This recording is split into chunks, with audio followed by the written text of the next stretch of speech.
Hello students, class 11th accountancy chapter 16 rectification of error हमारा चल रहा है, जिसमें हम लोगों ने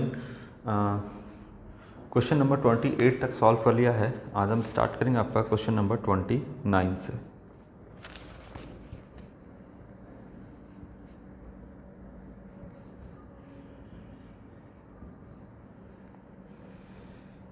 sales to Ram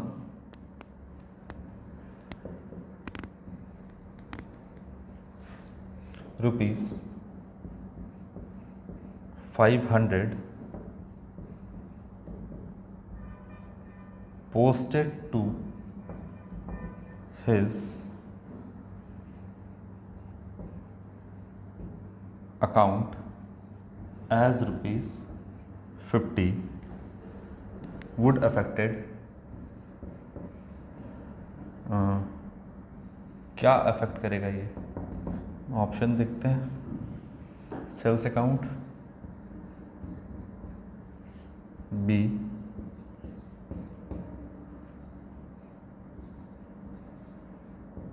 Ram's account, C cash account और डी है आपका नो इफेक्ट, कोई इफेक्ट ही नहीं पड़ेगा।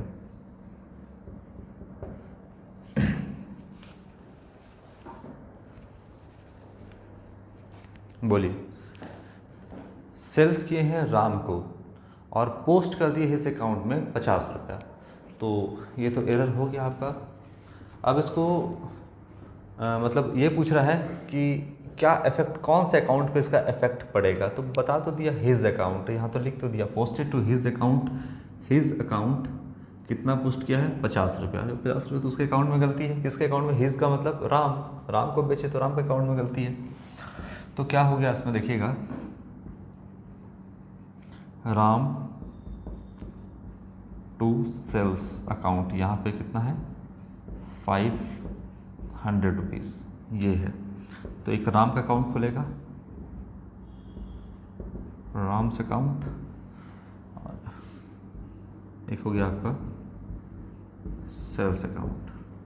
ठीक, राम के अकाउंट को डेबिट होना था 500 से और सेल्स को क्रेडिट होना था 500 से। गलती क्या हो गया कि इसके अकाउंट में 50 रुपया ही गया, एक जीरो कम लिख दिए। होता है मिस्टेक ऐसा, है ना, कि लिखना था 2 जीरो लिख दिए 1 जीरो, लिखना था 2 जीरो लिख दिए 3 जीरो, ऐसा भी होता है। तो इस एरर को रेक्टिफाई कैसे किया जाएगा? तो जाहिर सी बात है, इसके अकाउंट को 450 रुपया से और डेबिट कर दीजिए तो 500 रुपये इधर हो जाएगा। यही होना था ना? ठीक है, ये हो गया आपका। एरर को हमने क्या कर दिया? रेक्टिफाई कर दिया। अच्छा, ऐसा भी तो हो सकता था कि इसके अकाउंट को 50 रुपये के डेबिट करने की जगह से या 500 के डेबिट करने की जगह से कितना डेबिट करते? 5000 से। तब क्या करते? तो हम क्या करते हैं, एरर को रेक्टिफाई करने के लिए 4500 रुपये से क्रेडिट कर देते हैं। तो 4500 4,500 कट जाता है, तो 500 रुपये यहाँ पे बचता। ये होता आपका। एरर को इस तरह से रेक्टिफाई किया जाता है ना। एक जीरो कम लिख दिए, एक जीरो ज़्यादा भी तो लिख सकते थे ना, तो ये भी हो सकता था। उस केस में हम राम के अकाउंट को 4500 से क्रेडिट करते सुधारने के लिए। फिलहाल ऐसा कोई मिस्टेक नहीं है, जो है वही लेके चलते हैं। तो यहाँ पर जाएगा कौन से अकाउंट में आपका मिस्टेक है? राम अकाउंट में, है ना। तो ये हो जाएगा ऑप्शन नंबर बी आपका।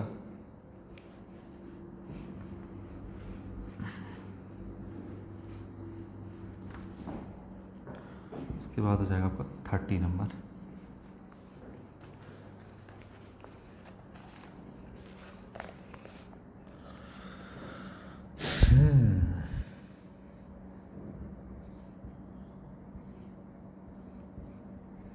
A second hand machinery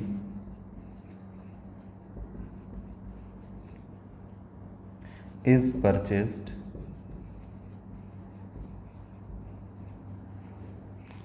for rupees 10,000. The amount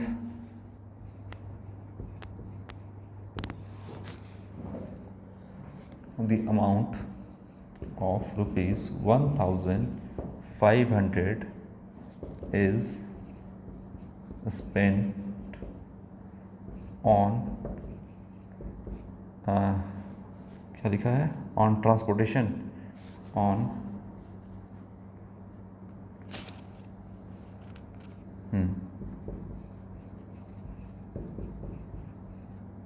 on transportation and rupees 1200 is paid for its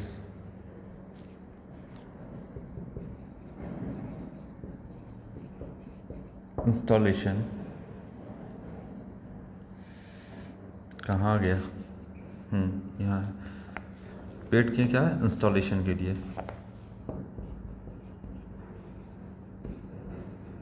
the amount debited to machinery account, the amount debited to machinery account will B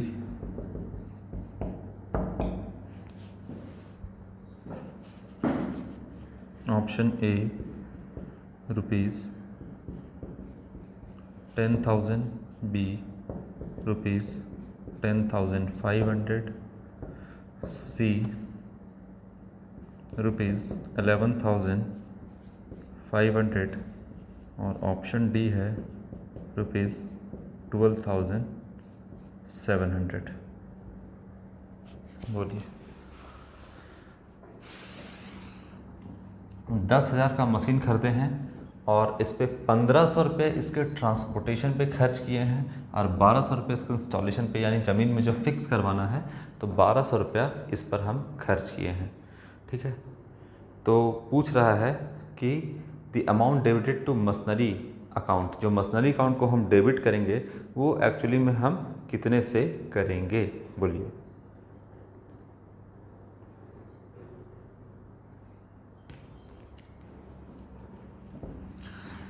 मैंने क्या कहा था कि हम एक second hand machine purchase कर रहे हैं। हम फर्स्ट हैंड मशीन परचेज़ करें, नया मशीन परचेज़ करें या सेकंड हैंड मशीन परचेज़ करें, मेरे लिए तो वो मशीन नया है ना। अगर हम अपने बिजनेस के लिए खरीद रहे हैं तो मेरे लिए वो नया मशीन है और इसके ऊपर हम जो भी खर्च करेंगे इसको चालू करने से पहले मशीन को, यानी रनिंग कंडीशन में आने से पहले जो भी हम इस पर खर्च करेंगे वो मशीन के कॉस्ट में ऐड हो जाएगा। तो मशीन परचेस किए 10,000 में, यही मशीन का कॉस्ट है, लेकिन यही सिर्फ मशीन का कॉस्ट नहीं है, इस पे लगने वाला हर खर्चा मशीन के कॉस्ट में ऐड होगा उसके रनिंग कंडीशन में आने से पहले। तो देखिए, हम सबसे पहले मशीन खरीदे तो किसे डेबिट करेंगे, मशीनरी अकाउंट को डेबिट करेंगे और टू कैश अकाउंट को क्रेडिट करेंगे। ठीक, मशीनरी अकाउंट को डेबिट करेंगे और क्रेडिट करेंगे कैश अकाउंट को। यहाँ पे हम दिखा रहे हैं कि मशीन खरीदे कॉस्ट का कितना, 10,000 रुपये ये मशीन का कॉस्ट है, लेकिन नहीं, इसमें और भी चीज़ जुड़ेगा। क्या जुड़ेगा आपका, तो ट्रांसपोर्टेशन हो गया आपका, वहाँ से मशीन को लाने का, फैक्ट्री तक लाने का जो खर्च है ये हो गया आपका 1,500 रुपया और इसको ज़मीन में फिक्स करवाने का खर्च है 1,200 रुपया। तो टोटल आपका जो खर्चा हो जाएगा कितना हो गया, 12,700 रुपया। टोटल कितना हो गया दिखेगा, तो टोटल कैश कितना गया, कैश जो गया आपका 12,700 और ये भी कितना हो जाएगा, टोटल लिखेंगे इसको तो 12,700। तो मशीन का कॉस्ट कितना हो गया, मशीन का कॉस्ट 12,700 लिखेंगे, ना कि 10,000 होगा। तो मशीनरी अकाउंट कितने से हम डेबिट करेंगे, 12,700 से। Option number D correct option होगा। अब ए बी सी को एनालाइज करने की कोई ज़रूरत ही नहीं है क्योंकि डायरेक्टली आपका आंसर आ गया 12,700 रुपये।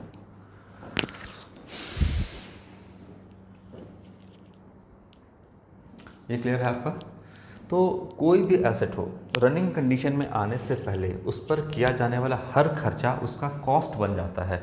जैसे मशीन है तो 10,000 में खरीदे, अब ये कॉस्ट तो है मशीन का 10,000 रुपये, लेकिन अब इसको रनिंग कंडीशन में आने से पहले इस पर किया गया हर खर्च मशीन का, चाहे इसका रिपेयर हो, मशीन का ओवरहॉलिंग हो, जो भी हो इस पर खर्चा किया गया, ये इसके कॉस्ट में ऐड होता चला जाएगा और सब कोई मशीन का कॉस्ट में ऐड होगा और मशीनरी अकाउंट को हम डेबिट करेंगे। यानी यही मशीन का कॉस्ट है, यही मशीन का लागत है, हम ये मानेंगे, है ना।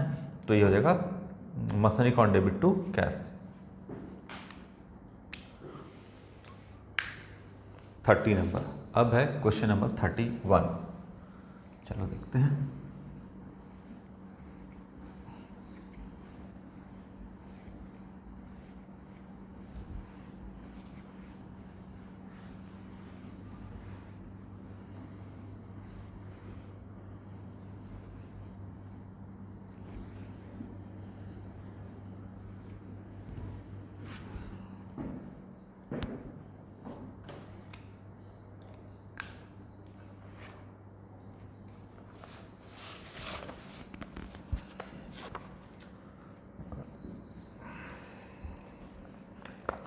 Credit sales of rupees 10,000.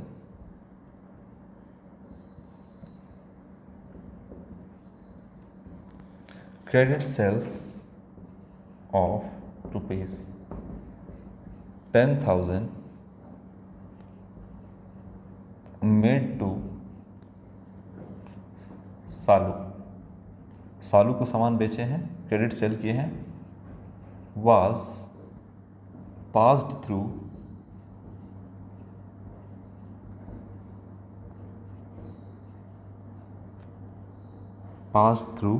purchase book।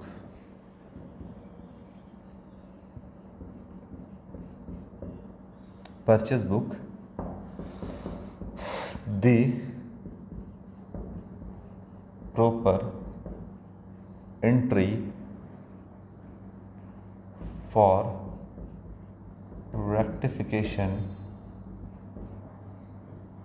will be the following।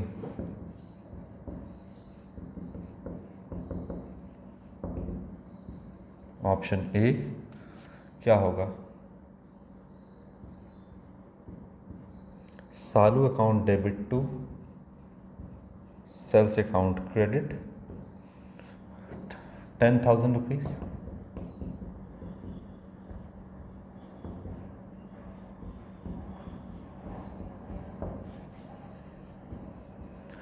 B है सालू account debit to purchase account credit, account debit to purchase account credit 10,000।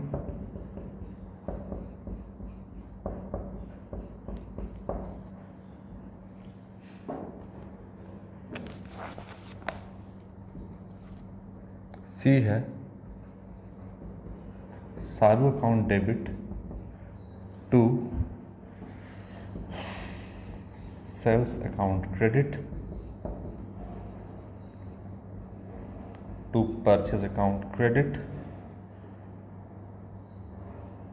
ये हो गया आपका डेबिट, करेंगे इसको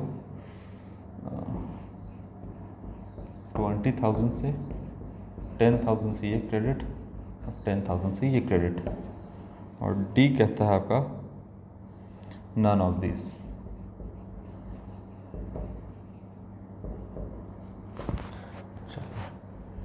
बोलिए क्या होगा? Rectification of error. इस एरर को करिए रेक्टिफाई। कैसे करेंगे रेक्टिफाई? बोलिए। क्रेडिट सेल किए हैं सालू को 10,000 का to Salu, was pass through purchase book. अब देखिए हुआ क्या है, इसको एंट्री को रेक्टिफाई करें। हम क्रेडिट सेल किए हैं और परचेज बुक में एंटर कर दिए, मतलब हम ये मान लिए गलती से कि हम सालू से परचेज किए हैं, उल्टा मान लिए। तो चलिए हम यहाँ पर इस क्वेश्चन को सॉल्व करते हैं। सबसे पहले हम वो एंट्री पास करेंगे जो सही है, फिर हम आपको वो एंट्री पास करके दिखाएंगे जो गलत है, और फिर वो एंट्री पास करेंगे जो ज़रूरी है, जो ऑप्शन में है, वो है रेक्टिफाइड एंट्री। ये हम पास करेंगे। ये एंट्री बोला है कि the proper entry for rectification will be the following. इसमें से प्रॉपर एंट्री रेक्टिफिकेशन में कौन सा है, कौन सा एंट्री इसमें से सही है? तो चलिए इसको हमको देखना पड़ेगा। सबसे पहले हम शालू को उधार में सामान बेचे हैं, तो सही होना चाहिए सालूज अकाउंट डेबिट, ऐसे लिखते हैं हम, और टू सेल्स अकाउंट क्रेडिट। कितने का सामान बेचा गया है? 10,000 का सामान बेचा गया है, 10,000। ये एंट्री बिल्कुल करेक्ट होता। सालू को सामान बेचे हैं तो जाहिर सी बात है सालू टू सेल्स करेंगे, ये होगा। लेकिन गलती तो गलती है, और मान लिए कि गलती क्या है, गलती ये है कि हमने गलती ये कर दिया कि हमने ये मान लिया कि हमने सालू से परचेस किया है। कहाँ रिकॉर्ड कर दिए इसको? तो through purchase book. Purchase book में अगर रिकॉर्ड कर दिए तो हम ये मान लिए कि हमने सालू से क्रेडिट परचेस किया है। तो एंट्री क्या हो गया, बना दिए, यहाँ देखिए अब एंट्री बना दिए, purchase account debit to Salu account credit. लेकिन अमाउंट सही है, अमाउंट के बारे में कुछ बोला है क्या? नहीं, सब कुछ 10,000 का सामान बेचे थे, हम मान लीजिए कि 10,000 का सामान खरीदे हैं। ये वाला एंट्री हम कर दिए हैं, जबकि होना था ये एंट्री, और एंट्री करके बैठे ये, सत्यानाश कर दिए पूरा, है ना। अब इसको करना है रेक्टिफाई।